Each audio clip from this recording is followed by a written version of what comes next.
Let's start with just an individual milestone. You got your 10,000th rebound today, and just wondered how you put that into context. And I think 45 NBA players have done that ever, and what it means to you. I learned it after the game. I didn't know. I wish somebody would have told me during the game. But I think it's I think it's super cool. With this being my 14th season and just the gradual steps I've taken in my career early on, and just building and trying to make that something that is a great niche for me, and it has been. And it's great to be among those other 44 players to have done that. So that's awesome. Was there anything that you thought about something like that, accomplishing something like that as a kid growing up, and not that something that specific, but just with rebounding and the importance of that in the game? Well, early on in my career, I was trying to find where I could be successful and where I could be able to stay on the floor as much as possible. And it was, defending, getting rebounds, altering, and blocking shots, and rebounding just kind of was something that I fell in love with, especially after getting our ass kicked a few times in the playoffs by a tough Memphis team who was always crashing the glass hard. So that made me take a little bit more pride in it, and it's something that I've developed over my career, and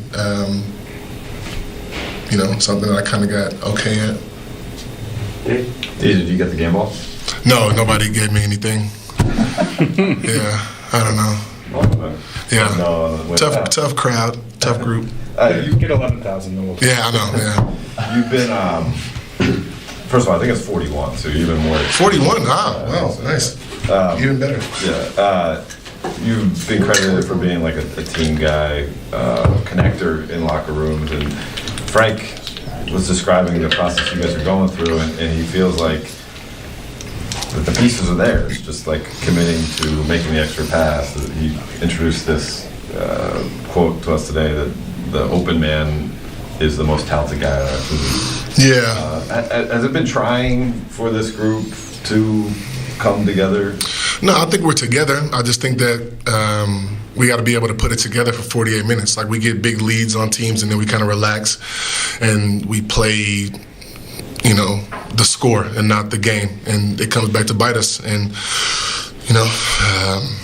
there's teams that we should have beaten that we didn't beat. There's teams that we could have beaten that we didn't beat, and it's we don't want to look back in April, whenever it is, and then like, oh wow, we could have had home court advantage, we could have did this, we could have did that if we would have finished the game out of extra 8 minutes. But I think that we're putting it together because you see it in lapses and in spurts where we're like, wow, we're a really, really, really good team. And then sometimes it looks like we're a mediocre team, and we don't accept that at all. We don't want to be that. We just got to continue to build and clean up those mistakes. But I think that we did a great job moving the basketball today and trying to finish our possessions defensively.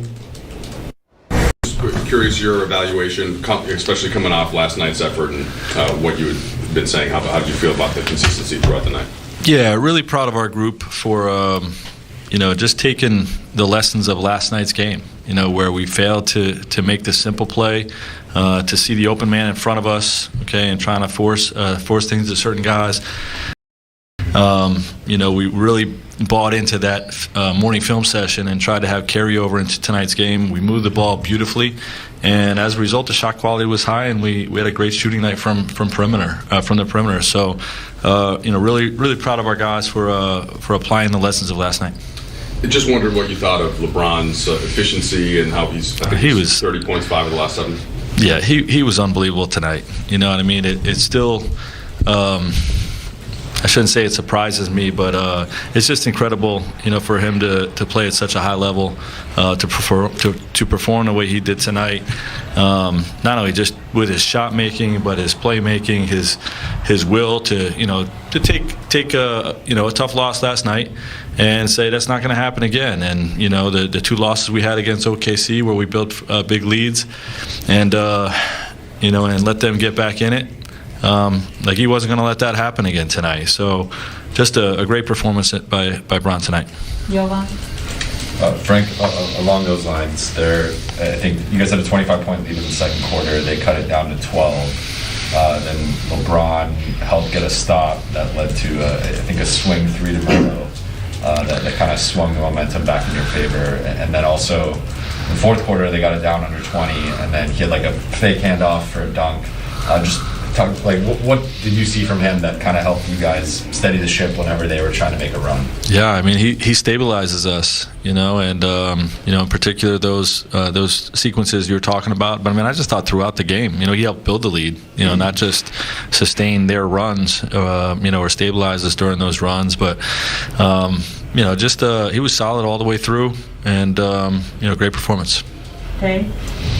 Frank, you probably not reasonable to expect 22 points and 6 for 8 from 3 on a nightly basis from Avery, but you did continue to put your faith in him with playing time when you asked about him before, and some of the analytic numbers weren't looking so great. What was his performance tonight? What did it do to help this win, and just what have you gotten from Avery this season? Yeah, well, anything we get, offensively is a bonus. But I mean, he's a guy that's averaged 18, 20 points per game in this league, at a certain point in his career. So, he is certainly capable.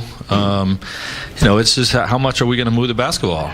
If we're going to move the basketball and we're going to let the ball find energy and find the open man, guys like Avery are going to have big shooting nights, and we're always telling them to be aggressive offensively. And, I don't know what Shea's final line was, 11 points.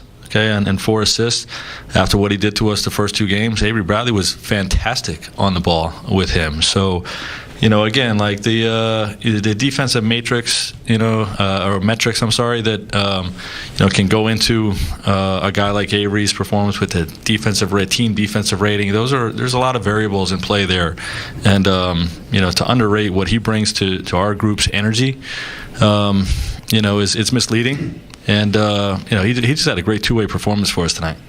Dan?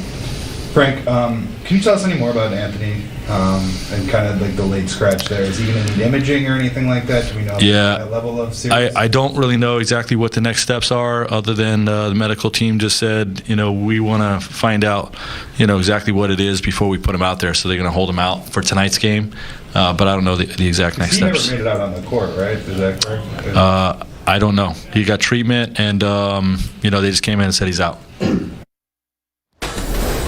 Lakers. All right, LeBron, I know you've always prided yourself on back-to-backs, on not giving anything in mentally or physically. Year 19, you do it again against the youngest team in the league. Where does all of that come from?